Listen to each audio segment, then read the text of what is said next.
Assalamualaikum warahmatullahi wabarakatuh. Perkenalkan, nama Ari Muhammad Rizky, semester kedua di Fakultas Hukum Universitas Wakencana.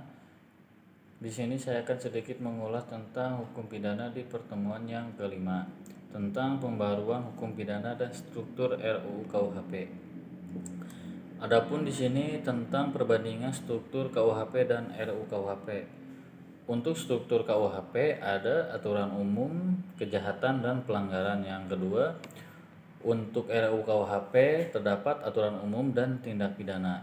Yang selanjutnya, perbedaan KUHP dan RUU KUHP apa saja sih?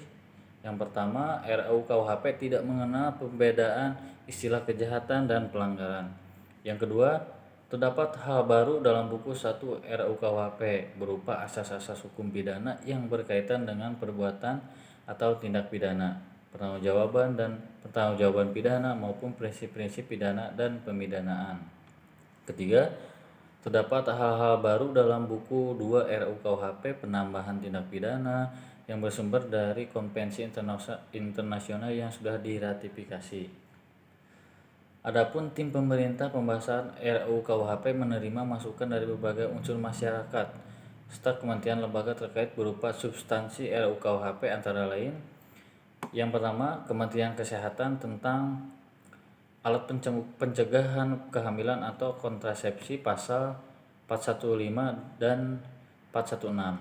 Yang kedua, Komnas HAM tentang penyerangan kehormatan atau harkat martabat Presiden dan Wakil Presiden yang tercantum dalam pasal 218. Yang ketiga, Komisi Nasional Anti Kekerasan Terhadap Perempuan, yaitu tentang perzinahan yang tercantum pada pasal 417. Yang keempat, yang terakhir, ini dari instansi kampus ya, Institute for Criminal Justice Reform tentang living law dan pidana mati dalam pasal 2 dan 100.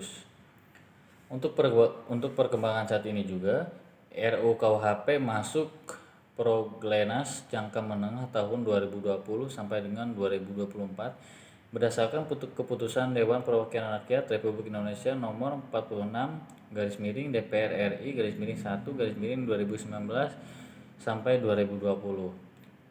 Adapun apa sih misi RUU KUHP? Yang ada lima misi RUU KUHP. Yang pertama, rekodifikasi terbuka dan terbatas. Yang kedua, demokratisasi. Yang ketiga, aktualisasi. Yang keempat, modernisasi. Yang kelima, harmonisasi.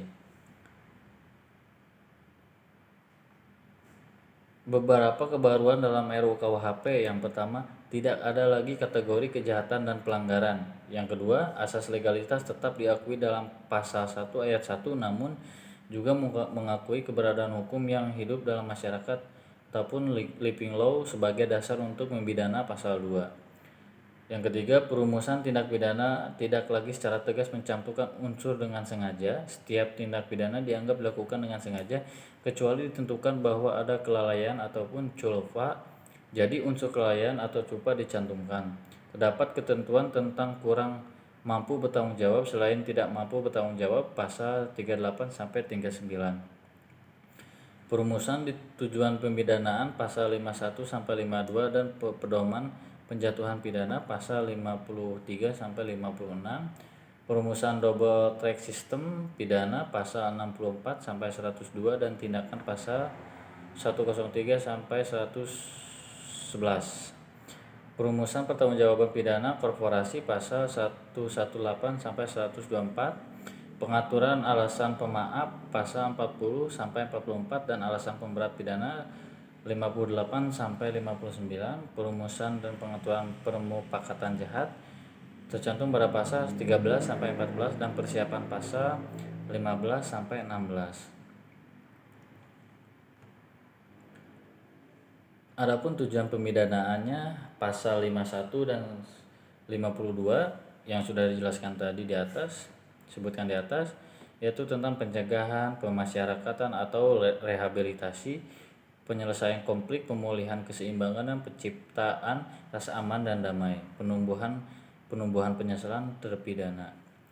Pedoman pemidanaan pasal 53 sampai 56, hakim wajib menegakkan hukum seadil-adilnya. Yang kedua, jika terdapat pertentangan antara kepastian hukum dan keadilan, hukum wajib mengutamakan keadilan. Pemahaman peradilan ataupun judicial pardon pasal 54 ayat 2, hukum dapat memutuskan untuk tidak menjatuhkan pidana atau tidak mengenakan tindakan dengan pertimbangan. Ada 4 pertimbangannya, yaitu ringannya perbuatan yang dilakukan oleh si pelaku, yang kedua keadilan pribadi pelaku, keadaan pada waktu dilakukan tindak pidana, serta yang terjadi kemudian, segi keadilan dan kemanusiaan. Jenis pidana. Pidana pokok pasal 65A penjara, pidana tutupan, pidana pengawasan, pidana denda, dan pidana kerja sosial. Adapun pidana tambahannya yang tercantum pada pasal 66, yang pertama pencabutan hak tertentu, yang kedua perampasan barang tertentu ataupun tagihan, yang selanjutnya pengumuman putusan hakim, pembayaran ganti rugi, pencabutan izin tertentu, pemenuhan kewajiban adat setempat. Pidana yang bersifat khusus yang tercantum pada pasal 67 dan pasal 100, pidana mati selalu diancam secara alternatif. Yang kedua, dapat dijatuhkan dengan percobaan 10 tahun.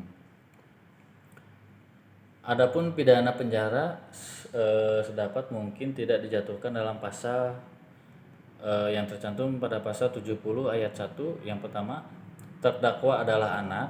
Yang kedua, terdakwa berusia di atas 75 tahun ke atas. Terdakwa baru pertama kali melakukan tindak pidana yang sebelumnya tidak pernah melakukan tindak pidana. Kerugian dan penderitaan korban tidak terlalu besar. Terdakwa telah membayar ganti rugi kepada korban. Terdakwa tidak menyadari akan menimbulnya kerugian besar.